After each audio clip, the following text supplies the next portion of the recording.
নমস্কার। ঝড়ঝঞ্ঝায় ভরা এক দুঃখ বেদনায় গড়ে ওঠা এক দামাল ছেলের কাহিনী, সৌরভের বিপদ। দেখছি সৌরভের যখন জন্ম হয় তখন প্রচণ্ড ঝড় জলের রাত, চারিদিকে অন্ধকার, গাঢ় অন্ধকার। তখন বিদ্যুতের ব্যবস্থা সেভাবে গড়ে ওঠেনি, ফলে গ্রামের মধ্যে আলোর সেভাবে বিন্দুমাত্র দেখা যেত না। কোথাও কোথাও শুধুমাত্র লম্পের আলো, তাও সে যে যার বাড়িতে। কেরোসিন তেল দিয়ে জ্বালানো হতো, সে আবার প্রচণ্ড ঝড়ে টিকিয়ে রাখা খুবই কঠিন ছিল। আর কোনো কোনো বাড়িতে লণ্ঠনের আলো কোনোভাবে টিকিয়ে রাখত তার আলোটুকু। আর মাঝে মাঝে জোনাকির আলো দেখা যেত। কোনো কোনো সময় জোনাকির আলো বেশ গাঢ়ভাবে দেখা দিত। শুনেছি তখনকার দিনে জোনাকির আলো ধরে একটা ছোট কৌটা কিংবা এক ধরনের সলতে প্রদীপ রাখার এক ধরনের ধনুচি দিয়ে অন্ধকার রাতে পথ দেখতে দেখতে বন জঙ্গলের পথে যেত খুব বিপদগামী মানুষেরা। যাই হোক, সেই ঝড় ঝঞ্ঝা রাতে যেখানে জোনাকির আলো দেখা ভারী দায় হয়ে পড়েছিল, কেননা সেই ঝড়ের তোড়ে তাদেরকে কোন ঠিকানায় আছে, তারা বেঁচে আছে না মরে গেছে, তাদের হিসাব রাখা কোনো প্রাণীর কিংবা মানুষের নেই। যে যার প্রাণ বাঁচানোর জন্য চেষ্টা। এমন একটা দুর্যোগপূর্ণ পরিবেশে এবং গ্রামের মধ্যে মারপিট অশান্তির চরম সীমানায়ও তখন বিরাজ করছে। সেই পরিবেশে সৌরভের জন্ম। উগ্রতার এক বাতাবরণের জন্য হয়তো সৌরভ বিপদগামী পথের বাতাস গ্রহণ করে নিজেকে সেই বিপদের পথ অতিক্রম করার জন্য নিজেকে আগুন পাখির মতো কঠিন বলয়ের মধ্যে সব বিপদের খাপ খাওয়ানোর চেষ্টা করছে। সৌরভ তখন 5 কিংবা 6 বছর বয়স, খেলছিল রাস্তার ধারে। সৌরভ বরাবর চঞ্চল প্রকৃতির, ফলে তার এখানে ওখানে যাওয়ার কখনো বাধা থাকতো না। বাবা মায়ের এড়িয়ে এখানে ওখানে যাওয়া তার কোনো ব্যাপার নয়।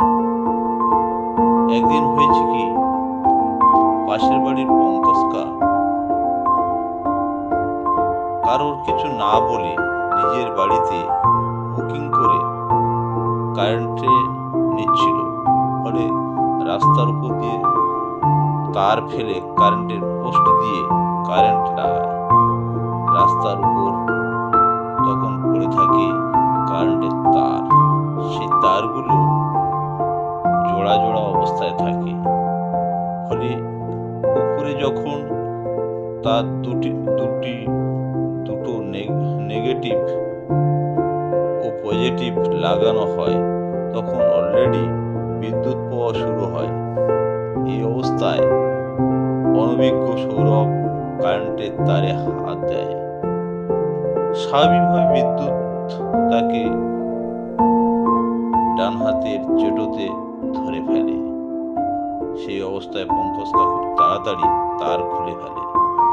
ফলে কোনো রকমে গরম দুধ ও প্রাথমিক চিকিৎসার ফলে বেঁচে যায়। কিন্তু ডাক্তার বাড়িতে গিয়ে প্রায় একদিন ছাড়া একদিন ড্রেসিং করতে হয়। এভাবে প্রায় 6 মাস ড্রেসিং করতে হয়। ড্রেসিংয়ের গল্প শুনলে গায়ে শিহরণ শুরু হবে। প্রতিদিন কারেন্টের পড়ে যাওয়া মাংস পচন শুরু হয়। ফলে সেই পচনশীল মাংস তুলে ফেলে দিতে হয়। বাচ্চা ছেলে খুবই কষ্টের ও যন্ত্রণার মধ্য থেকে থাকে অনেক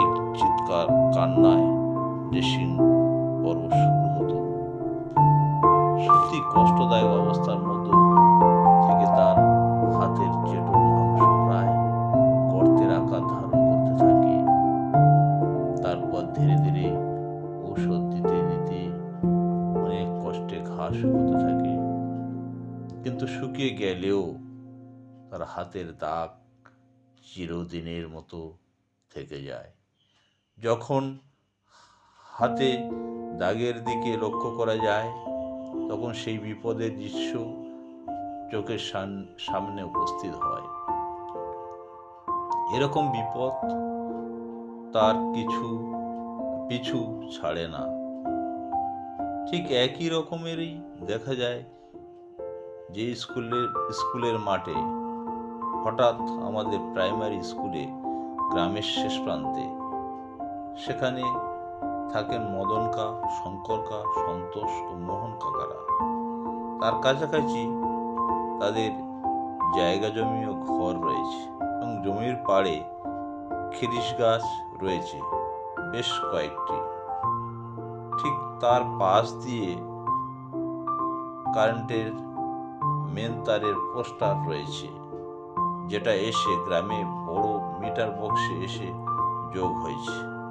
ফলে হাই ভোল্টেজ তার, সেখানে কোনো রকম বিপদ হলে মৃত্যু নিশ্চিত। এই অবস্থায় মদন কাকারা খিরি গাছ কাটতে থাকে এবং গাছের বড় ডাল সহ গাছটি এসে হাই ভোল্টেজ তারের এসে পড়ে। ঠিক সেই মুহূর্তে 1 মিনিট আগে পর্যন্ত সৌরভ ও আরো কয়েকজন স্কুলের বাচ্চারা খেলছিল। গাছটি তারের উপর পড়া সেই সময়ই পোস্টার ভাঙে এবং এমনকি জোড়া মিটারের পোস্টারও ভেঙে পড়ে যায়। ঠিক আগের মুহূর্তে সৌরভরা ওখান থেকে সরে যায়, ফলে শেষ মুহূর্তে বিপদের হাত থেকে রক্ষা পায়। এভাবে সৌরভের বিপদের আকাশে মেঘ বারে বারে আসতে থাকে, বারে বারে আসতে থাকে। নমস্কার।